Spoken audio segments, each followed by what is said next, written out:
Halo Lur, jumpa lagi. Dan di tahun 2005, Nokia menciptakan sebuah mahakarya. Inilah Nokia N90, sebuah ponsel lipat yang bisa cosplay menjadi handycam. Yap, zaman dulu udah secanggih itu. Tapi yang kerennya lagi, HP ini masuk dalam generasi awal N series.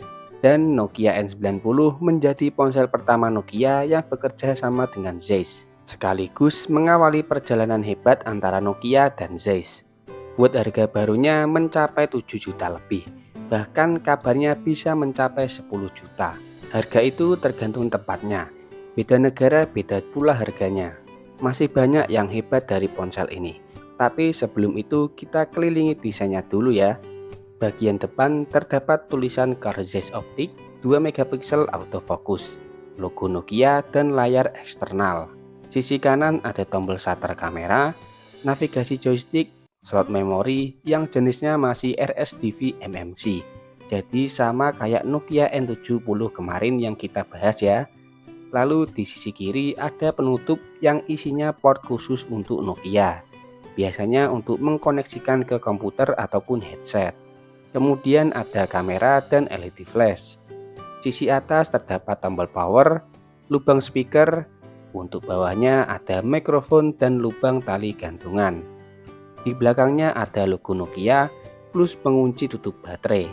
Kalau flipnya dibuka ada N90, earpiece yang kecil banget, 2 tombol pengatur kamera, layar utama, Nokia lagi, tombol navigasi 5 arah, dan tombol alphanumerik.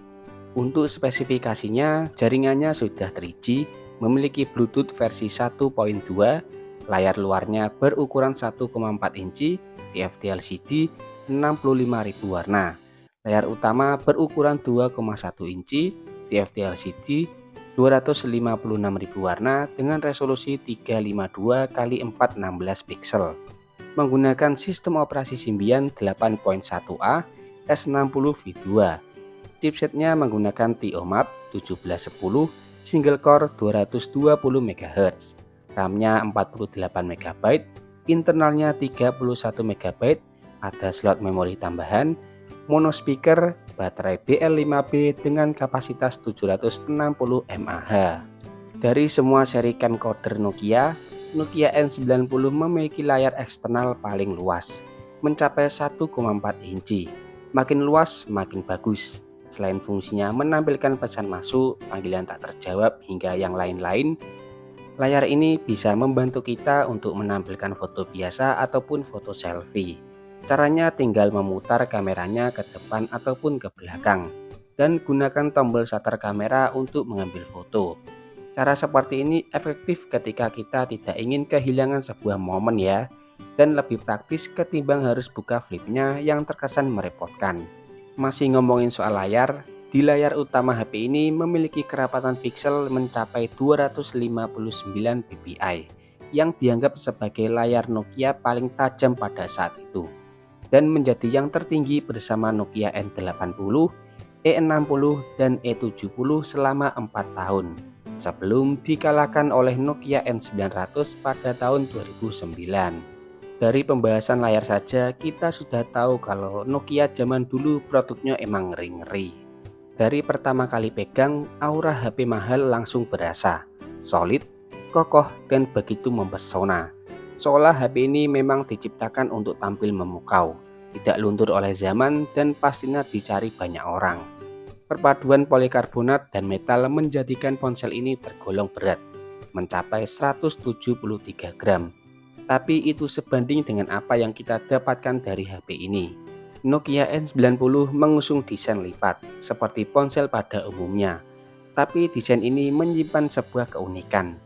Kita melihatnya sebuah ponsel, namun di sisi lain bisa mengubahnya menjadi layaknya handycam, atau bahasa umumnya camcorder. Selain itu, kita bisa memutar kameranya ke berbagai arah. Bayangin aja betapa canggihnya ponsel ini di masa itu. Seakan Nokia N90 datang dari zaman yang berbeda. Jika kita lihat rivalnya seperti Sony Ericsson, Samsung, Motorola, hingga Siemens yang modelnya begitu familiar dan terlihat biasa, Nokia N90 akan menjadi sebuah perbedaan. Saya kagum dengan Nokia yang begitu serius membuat mahakarya ini. Seakan Nokia N90 adalah hasil dari sebuah seni dan teknologi yang dijadikan satu.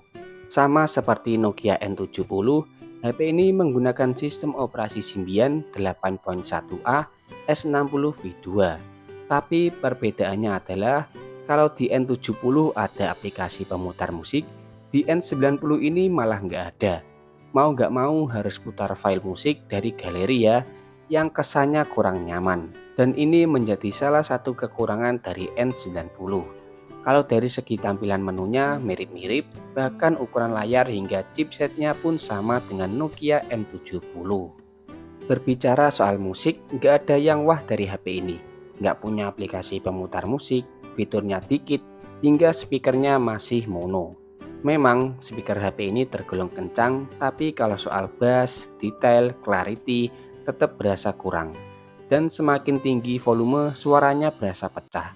Volume terbaik maksimal berada di 50%. Ini bukan karena speakernya yang rusak ya, karena memang kemampuannya hanya sebatas itu.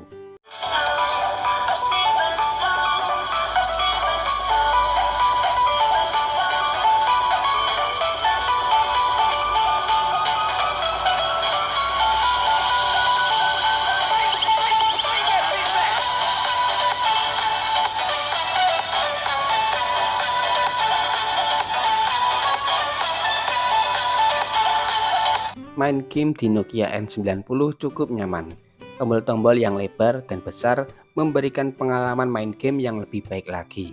Jadi nggak perlu khawatir salah pencet tombol. Namun nggak semua game bisa dijalankan ya. Ada kalanya game itu nge-lag banget, ada juga yang langsung force close.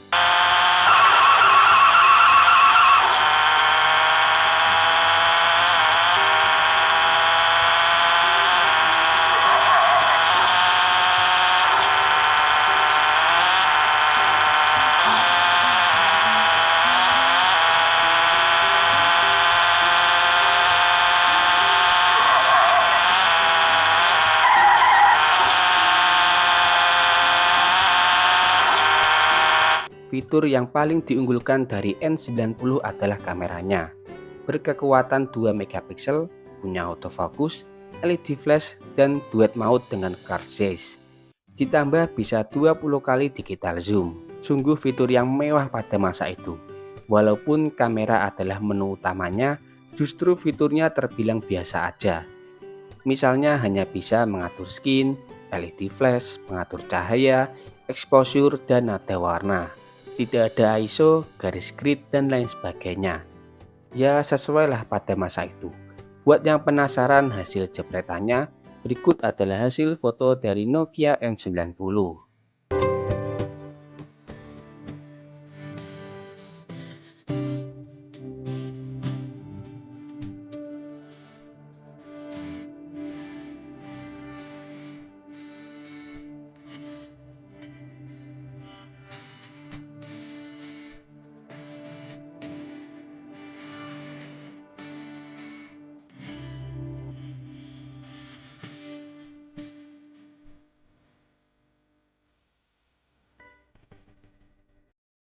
Tes ya, ini adalah hasil perekaman video dari Nokia N90.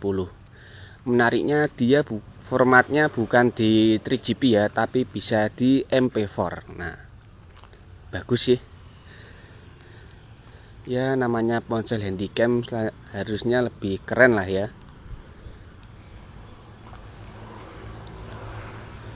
Beginilah kualitasnya. Silahkan bagaimana menurut kalian, dikomentarin aja ya lur. Nokia S90 adalah ponsel yang unik, beda dari yang lain, dan sangat mengagumkan. Di saat brand lain bikin ponsel biasa, Nokia membuat mahakarya. Apa yang tidak mungkin bisa aja menjadi mungkin. Nokia selalu punya cara membuat orang-orang terkagum-kagum dengan ponsel mereka. Jadi nggak berlebihan kalau di masanya Nokia adalah sang raja absolut yang sebenarnya. Saya bukan fans Nokia, tapi saya mengagumi ponsel mereka. Terima kasih sudah menonton. Selamat bernostalgia. Kita ketemu lagi di video selanjutnya dan matur suwun dulur.